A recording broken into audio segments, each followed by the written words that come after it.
My client today shared with me that she was getting a little bit exhausted. She was getting exhausted because her employees are taking turns resigning on a weekly basis and threatening their company to resign if they don't get more money.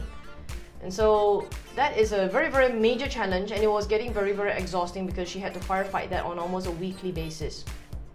But guys, just for you right now, I just like to say that if you're having such challenges and such problems in the business, write to me at talktomee@maresang.com, this email address below, because what I'm gonna do is I build all of our videos based on questions that we are getting from the floor, either through my fan page or through emails like this. So guys, do write to me. Love to be able to hear from you. Before we dive into that further, I want to tell you one single question I asked this client. And the only question I asked is this: do you have clear performance measures and KPIs for every employee in your business? And when she said no, it explained everything. Now, I want to show you how employees think, and when you lack KPIs in your business, clear performance measures, it's causing something. Now, you probably never thought of it this way, but this is how employees think, that if you don't give them clarity of how to perform and what they exactly need to do, the only way they know how to get a raise is by threatening to resign.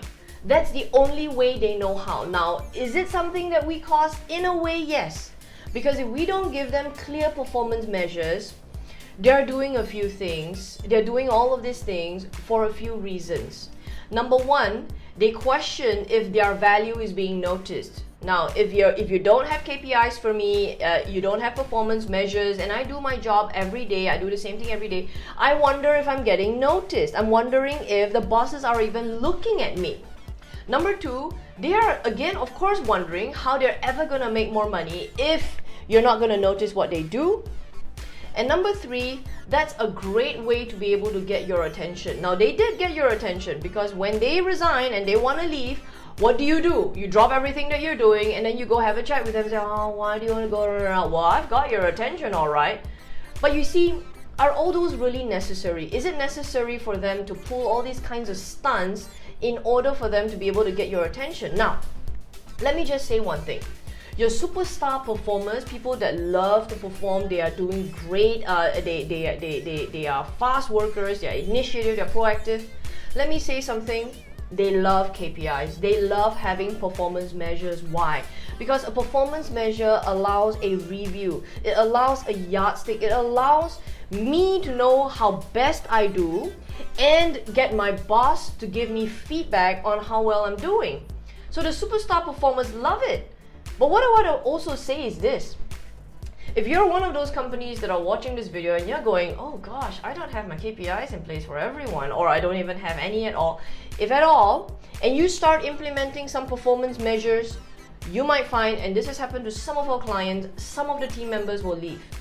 Now, some of them will leave. Why? Because they can't take the accountability. They can't take the clarity of how much they need to do. Sometimes they hide behind not having clear performance measures and then go by the day to day. And when you start implementing this sort of clarity, now it's good for you, definitely, but it will get some people who are non-performers or lack of performance to leave your business, and that may be a good thing as well. So you're going to start deselecting the winners from the people that are not contributing in your business, because you at least have clarity of what they need to deliver. And this is one of the things that I want to say as a business owner, as an employer, our job is to give that clarity. We have to do that part of our 100%. If not, we can't expect our employees to do their 100% because they don't know what they need to do. And that's something that we gotta have first. Once you have all of this clarity in place, you have a great team. But remember this, you have a team that's not working hard. They work hard, they put a lot of effort in it. And I've had people before come to me and say, hey, Maresa, you know how hard I work? Oh, I put so much effort into this. But hang on a minute. Instead of working hard, work smart. And working smart means being result-oriented. That's about having a great team.